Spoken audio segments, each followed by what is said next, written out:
Alhamdulillahirabbil alamin. Wassalatu wassalamu ala Rasulillah wa ala alihi wa ashabihi wa mawalah. Allahumma la sahla illa ma ja'altahu sahla wa anta taj'alul hazna idza syi'ta sahla. Allahumma 'allimna ma yanfa'una wa anfa'na bima 'allamtana wa zidna ilma. Alhamdulillah, bersyukur kepada Allah Subhanahu wa taala pada kesempatan pagi hari ini kita bisa melanjutkan kajian kitab Umdatus Salik wa Audatun Nasik li Ibnu Naqib Al-Misri. Sebagaimana penjelasan kita kemarin, kita masuk kepada sunnah-sunnah puasa. Beliau menyebutkan ada 16 paling tidak yang mestinya ini menjadi penyempurna dari ibadah puasa kita ketika sunnah-sunnah ini kita kerjakan. Qala al-musannif rahimallahu ta'ala wa yundabu fi as-saumi, disunahkan di dalam puasa yang pertama as-suhur wa in qalla walau bima'in. Yang pertama adalah makan sahur atau minum sahur. Makan atau minum boleh, atau mengumpulkan keduanya atau salah satu dari keduanya. Ya, disebutkan bahwasannya Nabi sallallahu alaihi wasallam memberikan penekanan li khabar Anas radhiyallahu anhu indal Bukhari wa Muslim. Masyaallah. Jadi yang meriwayatkan langsung Imam Bukhari dan Imam Muslim, anna Nabi sallallahu alaihi wasallam qala tasahharu fa inna fi suhuri barakatun. Ya, maka bersahurlah kalian karena di dalam sahur, karena di dalam makan atau minum sahur itu terdapat keberkahan dari Allah Subhanahu wa taala. Ya, wa in qalla walau bima'in, meskipun makan sahur kita sedikit, meskipun hanya dengan seteguk air, meskipun hanya dengan satu teguk air. Kalau lebih dari itu ahsan, lebih baik.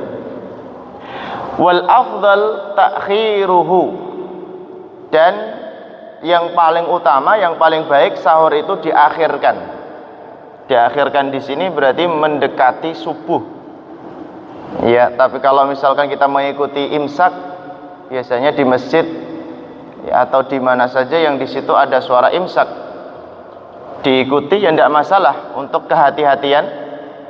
Tapi kalaupun tidak diikuti, maka hati-hati jangan sampai masuk waktu subuh ketika sahur.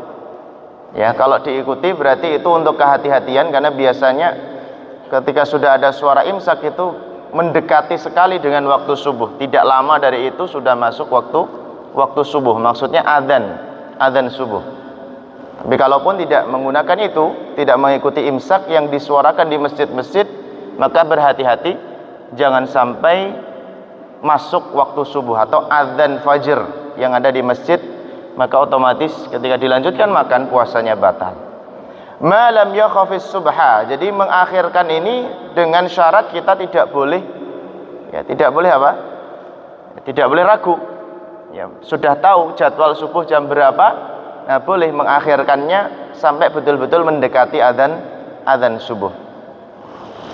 Nah, kenapa sih sunnah ini ditekankan?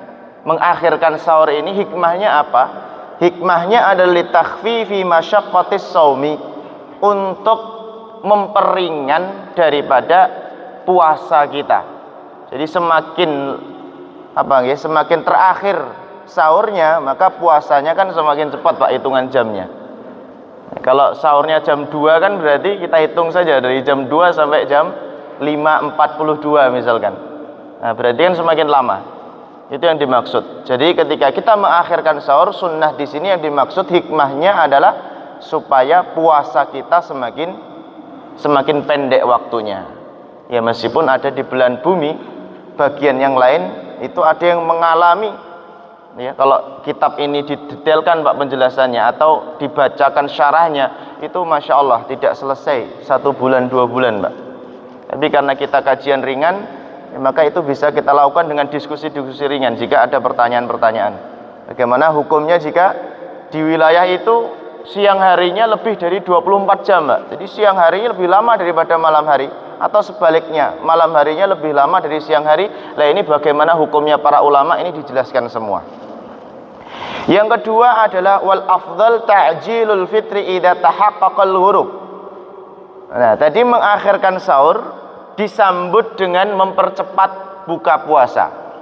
Jadi buka puasa itu harus disegerakan. Begitu azan, ya begitu azan maghrib atau begitu tahaqqaqal ghurub, yakin dengan masuknya waktu maghrib, yakin dengan masuknya waktu tenggelamnya matahari, maka langsung Pak dibatalkan saja puasanya dengan apa saja.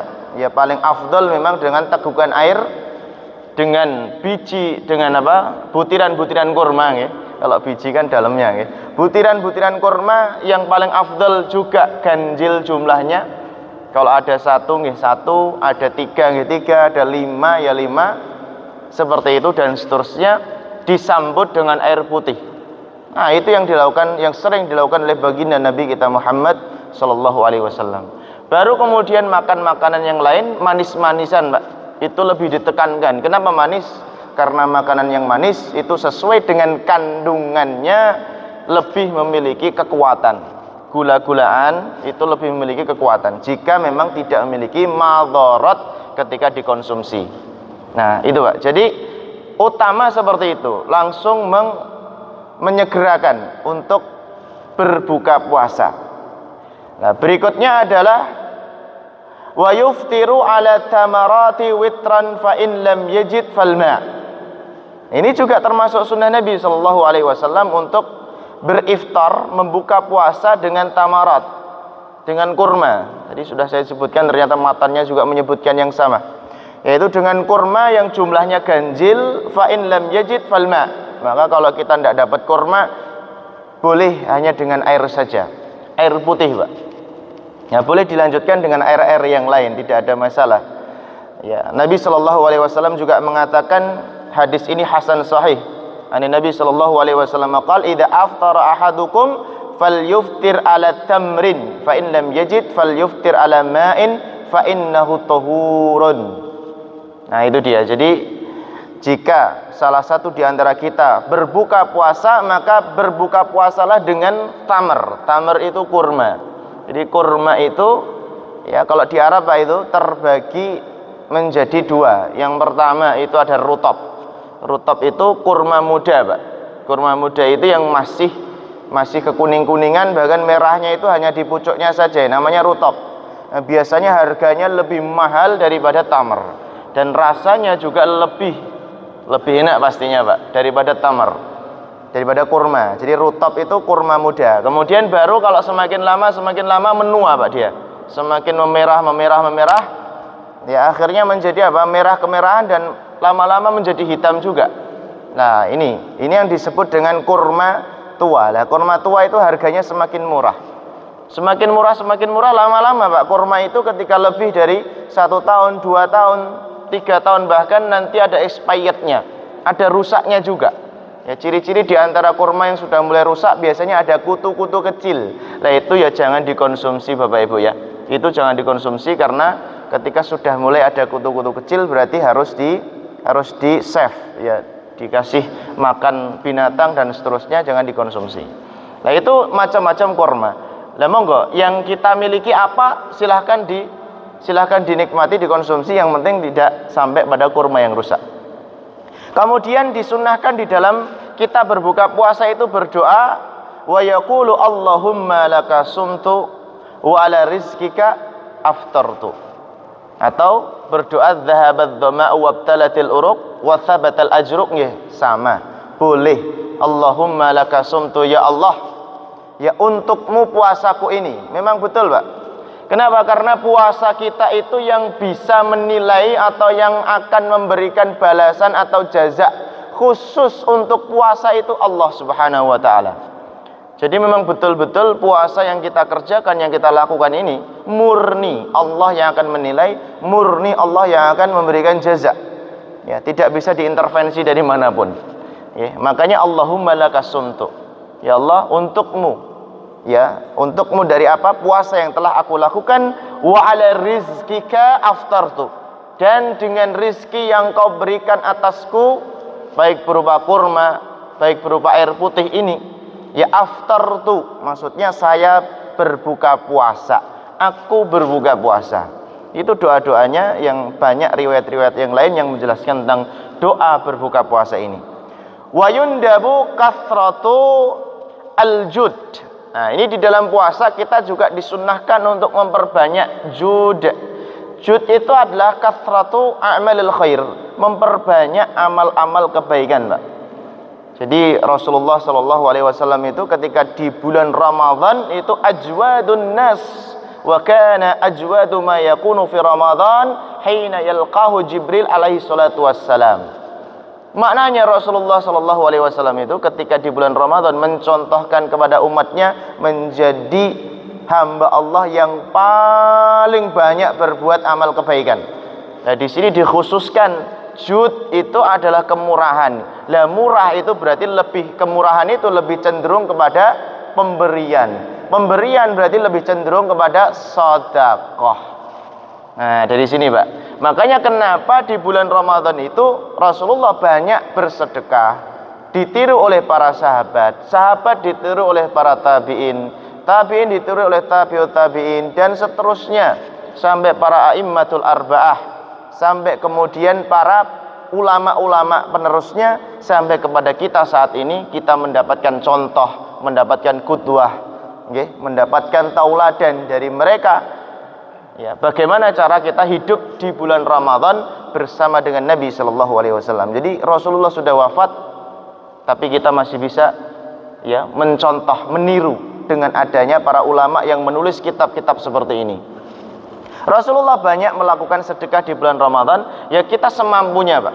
Apa yang bisa kita lakukan, maka berikan. Memberikan makan, berikan minum. Man fatara sha'iman, ya, barang siapa yang membatalkan puasa orang lain, ya, barang siapa yang memberikan makan kepada orang lain ketika berpuasa, maka dia akan mendapatkan apa itu? Kana lahu mithlu ajrihi ghairu annahu la yanqusu min ajri shaim syai'un. Jadi akan mendapatkan pahala orang yang telah diberikan makanan untuk berbuka puasa tanpa mengurangi pahala orang yang menerima makanan tersebut. Masya Allah. Jadi ibaratnya kalau kita ngasih satu saja makanan orang yang berpuasa, berarti kita dapat pahala biiznillah, dan orang yang berbuka dengan makanan kita juga akan diberikan pahala oleh Allah. Itu baru satu. Belum kalau kita mengiftarkan 100 orang, belum kalau mengiftarkan 200 orang, belum kalau mengiftarkan 300 orang, dan seterusnya. Berarti bisa jadi kalau semakin banyak kita mengiftarkan orang di dalam bulan Ramadan, bisa jadi pahala kita di bulan Ramadan itu bisa dirangkap sampai 2, 3, 5, 10 tahun yang akan datang. Kalau misalkan dilipat gandakan setiap orang kita iftarkan atau kita bukakan puasanya. Masya Allah, Pak. Itu nikmat Allah ketika Allah melipat gandakan pahala seperti itu. Wasilatur rahmi atau wasilatur rahimi. Berikutnya adalah sunnah di puasa ini adalah mengunjungi kerabat saudara, teman, menyambung silaturahmi. Ya, jadi bagaimana kita menjadikan bulan Ramadan ini selain kita beribadah secara personal, kita berpuasa, tapi kita juga bagaimana menyambung ukhuwah Islamiyah. Bagaimana kita bisa saling memberikan motivasi kepada saudara sama yang lain, seperti pagi hari ini, Pak. Ini kunjungan kami di masjid ini namanya silaturahmi, menyambung silaturahmi dengan keluarga besar Masjid Agung Darul Falah. Itu yang disunahkan oleh Nabi Shallallahu Alaihi Wasallam, disambung, Pak, silaturahminya sampai nanti menjelang Idul Fitri. Itu bagian daripada adat yang menjadi kebaikan, menyambung silaturahmi, sowan ke kasepuan, sowan ke orang tua, sowan ke simbah, ke kakung, dan seterusnya, yang mana kita sudah lama tidak ketemu, yang mana kita harus bersua untuk merajut persaudaraan. Wa kathratu tilawatil Quran, dan kemudian memperbanyak membaca Al-Quran di bulan Ramadan. Ya, kalau tidak bisa khatam satu kali, ya minimal, Pak, minimal kalau tidak bisa khatam satu kali, minimal menyelesaikan ya surat-surat yang di situ ada nilai-nilai ruqyah. Surat Al-Baqarah bisa diselesaikan, atau surat Tabarak, sampai juz amma bisa diselesaikan, karena di situ ada nilai-nilai ruqyah. Di situ ada nilai-nilai yang bisa memberikan sensasi yang berbeda. Membaca Al-Baqarah itu nilainya berbeda, Pak. Membaca surat Al-Waqiah, membaca surat Tabarak, membaca surat juz amma, membaca juz amma itu memiliki nilai-nilai yang berbeda. Makanya kalau tidak bisa menyelesaikan, paling tidak membaca surat-surat yang ada keutamaannya, yang memiliki keutamaan khusus di dalam Al-Quran, meskipun semua daripada isi Al-Quran memiliki keutamaan tanpa terkecuali. Ya, kalau bisa berarti diselesaikan semuanya. 6 hari khatam 1 kali, 12 hari khatam 2 kali, atau per 10 kali, per 10 hari khatam 1 kali. Berarti selama bulan Ramadan kita bisa menyelesaikan 3 kali khatam Al-Quran. Itu lebih utama. Kemudian yang ke-8 adalah wal i'tikaf siyama al-ashri al-awakhir. Berikutnya adalah i'tikaf di 10 hari yang terakhir. Nah, kalau 10 hari terakhir ini berarti ini sepakat, Pak. Berarti nanti malam, kalau ini hari Selasa, berarti nanti malam sudah mulai masuk awal i'tikaf. Ba'da sholat maghrib itu sudah mulai masuk awal i'tikaf Ramadan 1444 Hijriyah.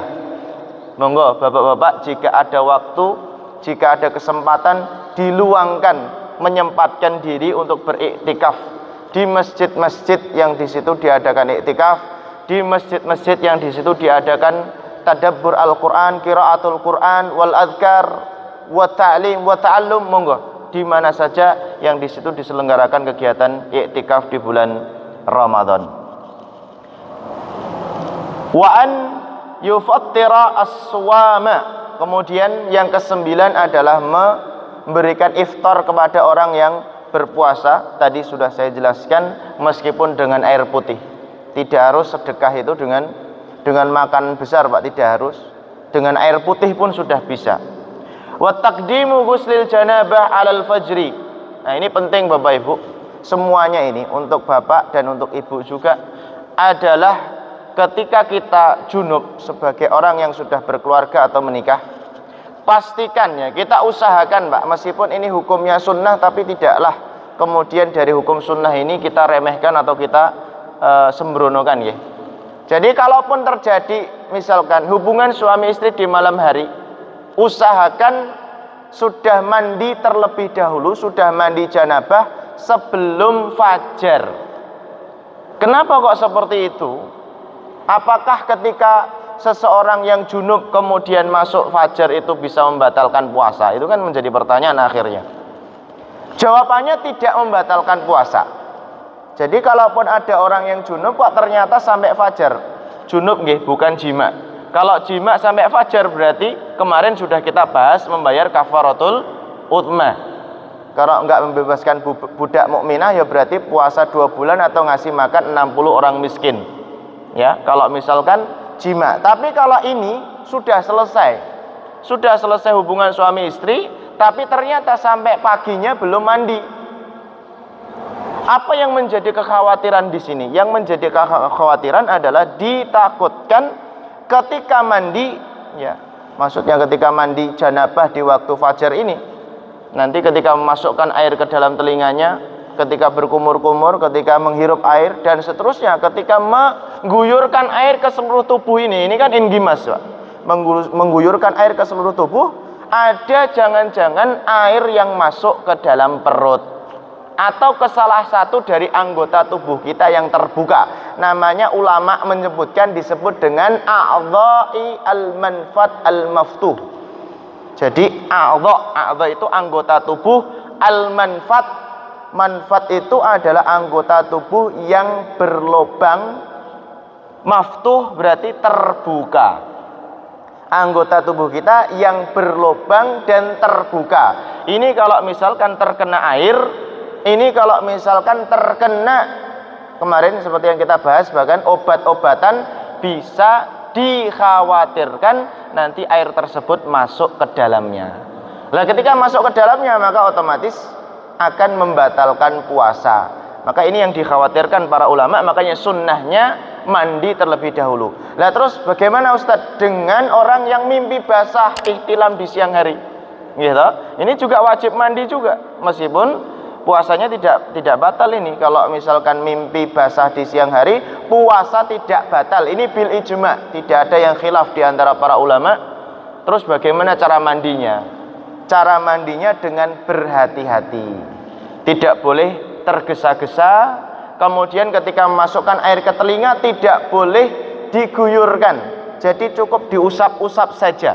Ketika membersihkan kubul dan dubur, bagian depan dan belakang juga hati-hati. Ketika berkumur-kumur juga berhati-hati.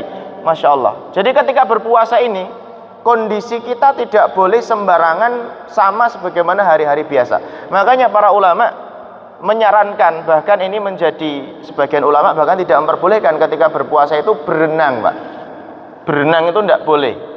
Ngerendam air di bak mandi itu tidak boleh.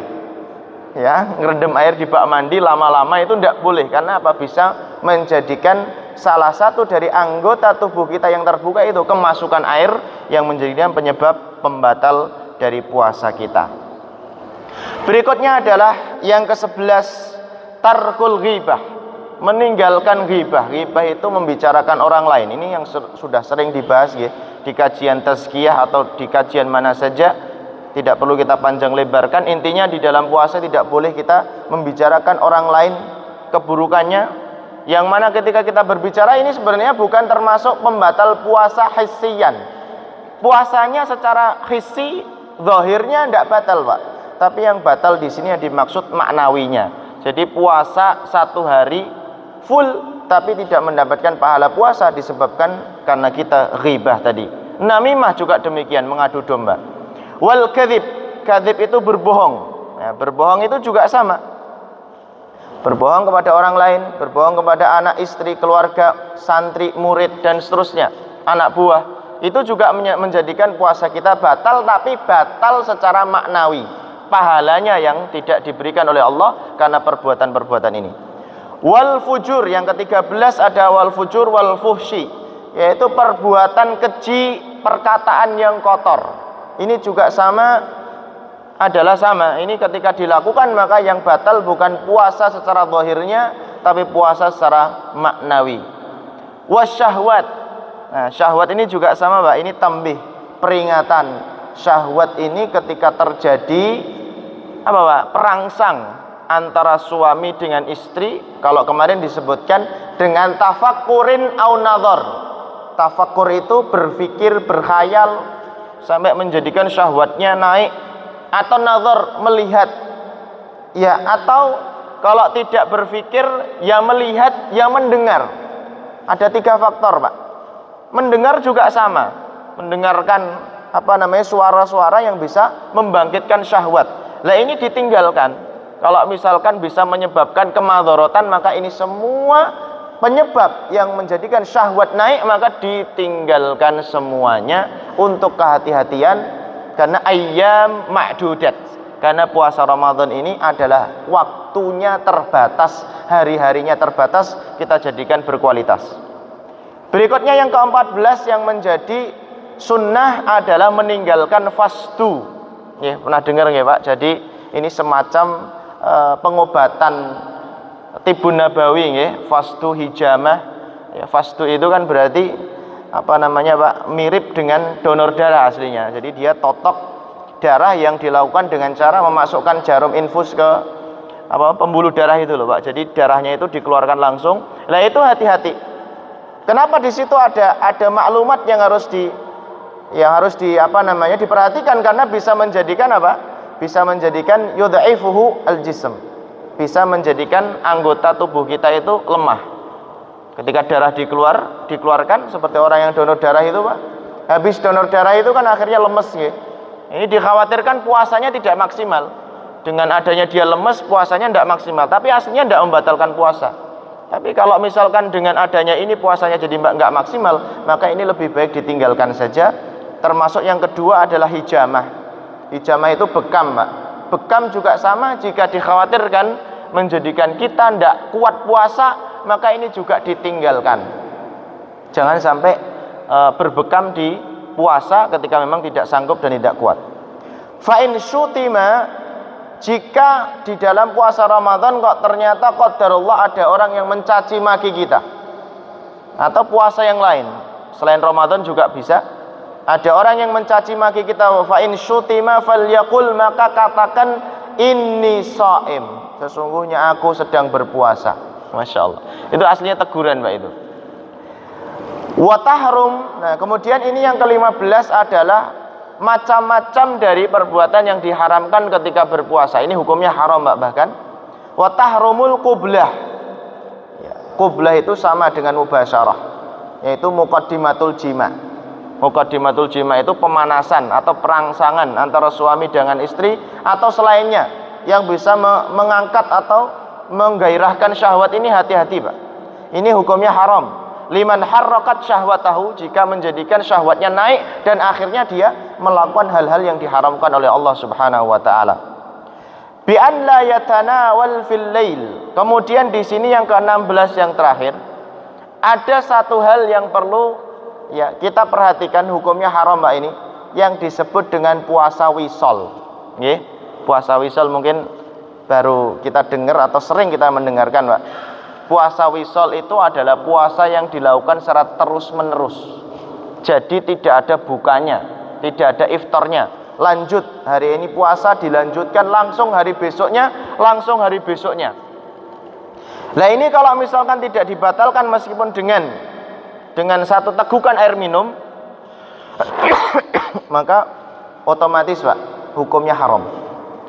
Jadi kalau misalkan mau berpuasa terus-menerus, misalkan ini selain Ramadan, kalau Ramadan kan jelas terus-menerus Pak, maka harus dibatalkan dulu. Maka bi an la yatanawal fil laili syai'an falau syariba ma'an walau jur'atan aw walau jar'atan.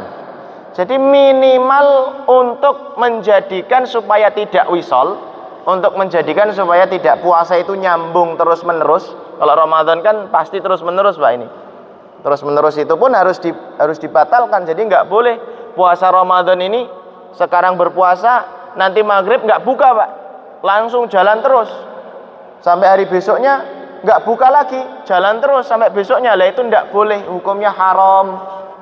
Hukumnya haram ya. Jadi harus dibatalkan meskipun dengan satu teguk air minum. Inda suhuri fala tahrim, ketika sahur atau ketika berbuka puasa maka tidak haram. Tapi kalau terus-menerus jalan seperti itu maka menjadi haram. Demikian yang kami sampaikan pada pagi hari ini, mudah-mudahan bermanfaat. Yang sedikit ini, akhiru da'wana, assalamualaikum warahmatullahi wabarakatuh.